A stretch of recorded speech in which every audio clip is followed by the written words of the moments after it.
สวัสดีค่ะจ้าพ่อยเมื่อวานนอกอันเลขเฮ็ดไว้ไอ้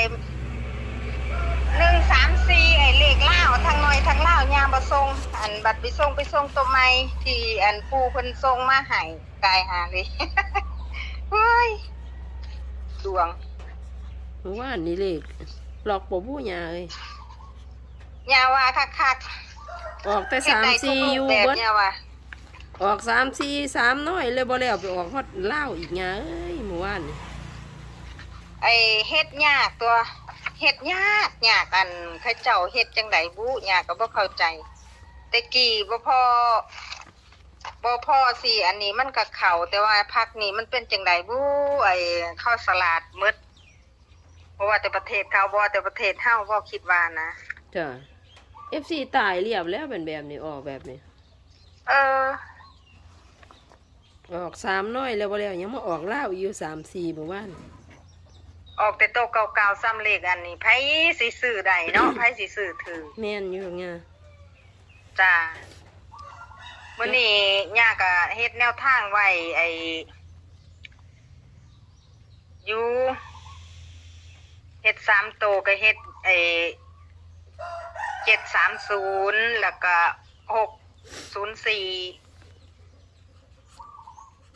แต่ว่าตามหลักไล่เบิ่งเลขแล้วมันมื้อนี้มันติดศูนย์ตามหลักนี่คันย่าเฮ็ดเลขจังซี่มันเข้าสองน้อยเพิ่นเด้อนี่ย่าว่าแต่ว่ามันสิออกให้เฮาบ่เขาสิกดไปทางใดอีกฮะวันนี้3โตวย่าเด่นไปที่604รอง730ค่ะบัดนี้ตัวดีไอ้ตัวเด่นตัวเด็ดก็มี60 70 30 04มี4ตัวแล้วก็อันร่องก็มี73กับ64แค่นี้เพราะว่าเลขตัวนี้ย่าก็ตัดจากไอ้3ตัวนั่นล่ะตัดให้เพิ่นค่ะย่านเขาบ่ตัดเลนย่าก็เลยตัดให้ตัด60 70ตัดหน้าตัดหลัง30ก็เลยมีอยู่4-5ตัวค่ะเมื่อวานยาก็เบิ่งของไอ้พอเซียนท่อไอ้หยังก็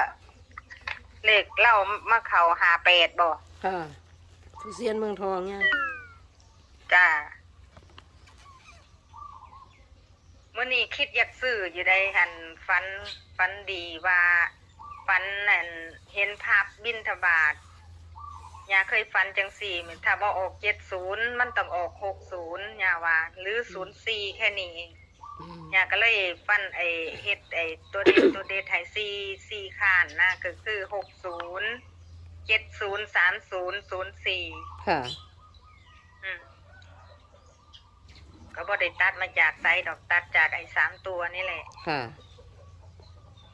ถ้ากันว่าฟันแบบจังซี่นี่เลข3ตัวเข้าคักๆแต่ว่ามันสิออกไปทางไหนอีกบุโอ้ยยาเสียได้เลขลาวยาเฮ็ดไว้ไอ้1334นะ134แล้วก็3443แล้วก็ไอ้21 เขาเล่าเบิดยังว่าอันน้อยกับเขาอยู่แต่ว่ามันบ่ได้เอาตัวนั้นแล้วมาเอาตัวใหม่เสียดายจนว่าเลขอันออกมาปึบป๊าดเสียดายนี่เด้ยังเขียนไว้อันนี้เลยนี่อยู่ในอันสมุดยาเขียน43หอด2เทื่อ43โอ้34แล้วก็53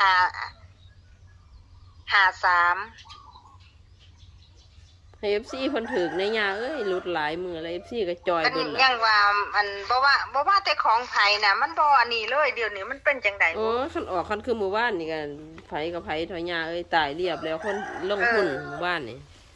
มันเฮ็ดบ่ถึกเฮ็ดบ่ได้ค่ะจ้ามื้อนี้ก็มีเท่านี้แหละจ้าพอดีย่าอันกำลังสิอันนี้เข้า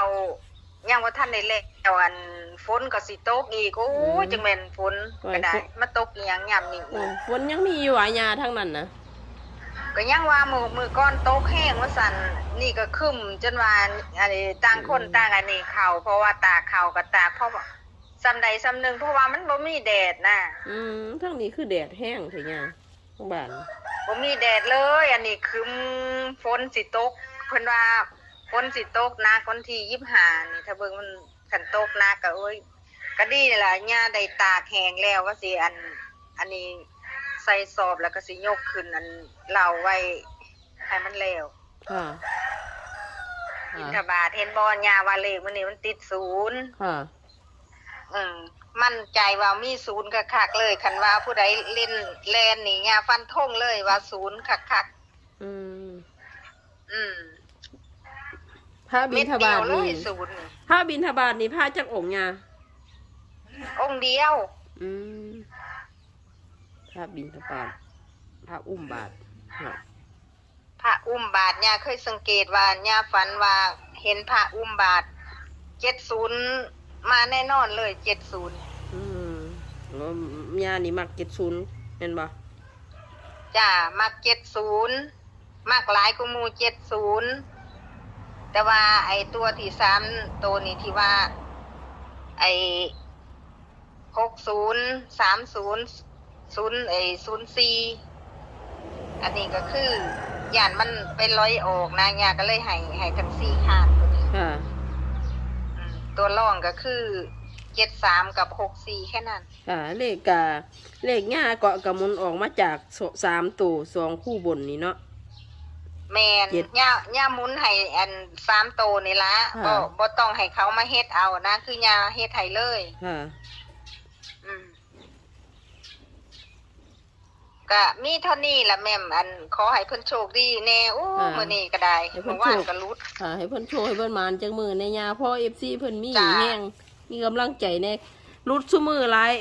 แอดมินก็โอ้ยทั้งลงคลิปทั้งขึ้น แม่น FC เพิ่นเสียเงิน แต่ว่าเขาบ่มีทุนคุณทรัพย์ซื้อเนาะจะบ่มีอันนี้ต่อสู้ ค่ะ แต่ว่ามี FC ผู้หนึงโทรมากับย่าว่าเลขย่าน่ะหนูจับจุดได้เพิ่นว่า ถ้ามันออกไอ้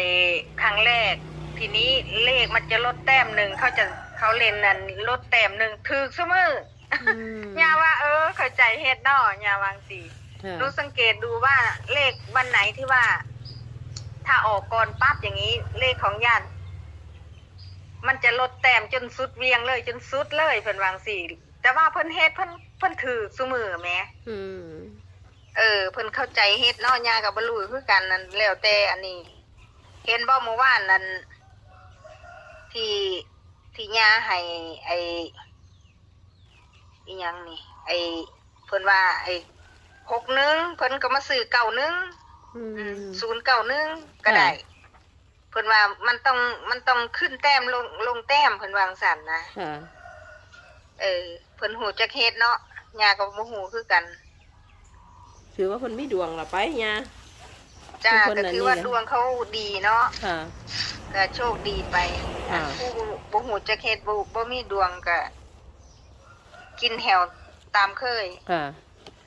จ้ามื้อนี้ก็ขอให้เฮงๆปังๆอันเลขมากได้นี่มื้อนี้มากหลายอยู่ใดตามหลักนี่ถ้าย่าอันซื้อย่าซื้อเลยได้มื้อนี้ไอ้ถ้ามีคนนั้นขายย่ามั่นใจว่าเลขติด0มาแน่นอน0ติด0คักๆเลยเพราะว่าช่วงนี้0บางมือก็มา4เทื่อบางมือก็มา5เทื่อก็มีเมื่อวานก็มา4เทื่อเนาะเมื่อวานมา4สิมาอันนั้นมาออกไอ้หยัง400แล้วก็091แล้วก็มา10เอามา4เทื่อพุ่น0ค่ะมื้อนี้จังได๋กระโปรงป้างตรงๆให้ FC เพิ่นมันๆแน่เนาะย่าจ้าก็ขอให้ปู่ย่าตายายที่สกิดอันดอกไม้สวรรค์ก็ขอให้ไปถ้าเขาจับไปทางอื่นก็ขอให้มันจับเขาตัวนี้ให้ลูกหลานเขาได้แน่เสียมาเป็นอาทิตย์แล้วจักสิเอาเงินมาจะใส่ซื้อแม่นอยู่ดอกย่าจ้าค่ะเอาก็เท่านี้เนาะขอบคุณอันที่แม่มพาโชคได้ติดตามย่ามาตลอดจ้าเดี๋ยวก็คงบ่นานดอกเนี่ยย่าก็สิได้ไปอันนั้น วัดดอนปะกล้วย ค่ะยายาสีเฮ็ดบุญอันยายเฒ่าก่อนในวันที่28เดือนหน้านะยาสีเฮ็ดแล้วพุ่นล่ะจังสิได้ขึ้นไประหว่างปีใหม่พุ่นล่ะสิได้ขึ้นไปมางอันบ้านแม่ตะเคียนนะเอาก็ขอบคุณยาหลายๆเนาะยาเนาะจ้าก็ได้ยินข่าวว่าพระอาจารย์เพิ่นสิย่างทุดงไปทางใดก็บ่ทันได้ชัดเจนดอกว่าท่านได้ถามเพิ่นว่าเพิ่นสิย่างไปทางใดโอ้พระอาจารย์เพิ่นสิทุดงจ้าก็สิให้ปู่ไส้น้อยกับอันพวกพ่อรวยแล้วก็อบต.จอยบ้านศรีเจริญดูแลแทนก่อนเพิ่นสิเดินไอ้ทุดงชัยกรรมเพิ่นก่อนเพิ่นวางสั่นได้ยินข่าวว่านะมื้อนั้นมีอบต.จอยแล้วก็อันปู่ไส้น้อยอยู่นำกันเพิ่นเว้ากันนะเอาก็อนุโมทนาสาธุบุญนำปู่จ้าย่างจังสันแล้วก็ดีคือกันเพราะว่าเฮาต้องย่างใส่กรรมปลดกรรมเจ้าของย่างกับอนุโมทนาสาธุตั้งแต่มื้อนั้นล่ะค่ะก็ให้ปู่ย่างให้มีสติปัญญาขอให้ดึงสติของเจ้าของให้กลับคืนมาก็ขอให้เฮงๆปังๆคือเก่าค่ะบ่อยากให้จิตของคือเฮาบ่ปฏิบัติหลายมันก็แบบว่ามันบ่เข้าได้เลขก็ได้เฮาต้องเคร่งครัดมันจังสิอยู่ค่ะจ้าก็มีเท่านี้แหละจ้าก็ขอให้แม่มพายโชคพร้อมทั้งครอบครัวอยู่ดีมีสุขเด้อสุขภาพแข็งแรงเป็นไข้เป็นหนาวก็เศร้าเป็นซะเศร้าหายค่ะขอบคุณค่ะย่า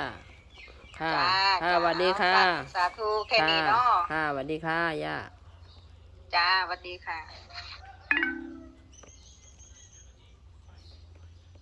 ค่ะพี่น้อง FC ค่ะสำหรับแนวทางตัวเลขของยานาคีเนาะค่ะ FC ท่านใดรอคอยกับพิจารณาสำหรับ FC ท่านใดขัดกับพานเด้อพี่น้องเด้อทางช่องก็เสนอเป็นเพียงแนวทางเท่านั้นค่ะใช้วิจารณญาณในการรับชมรับฟังใจสติดีๆก่อนจะลงทุนทุกครั้งการลงทุนมีความเสี่ยงเด้อพี่น้องเด้อค่ะสำหรับคลิปนี้ทางช่องแหม่มพาโชว์ขอตัวลาไปก่อนค่ะสวัสดีค่ะ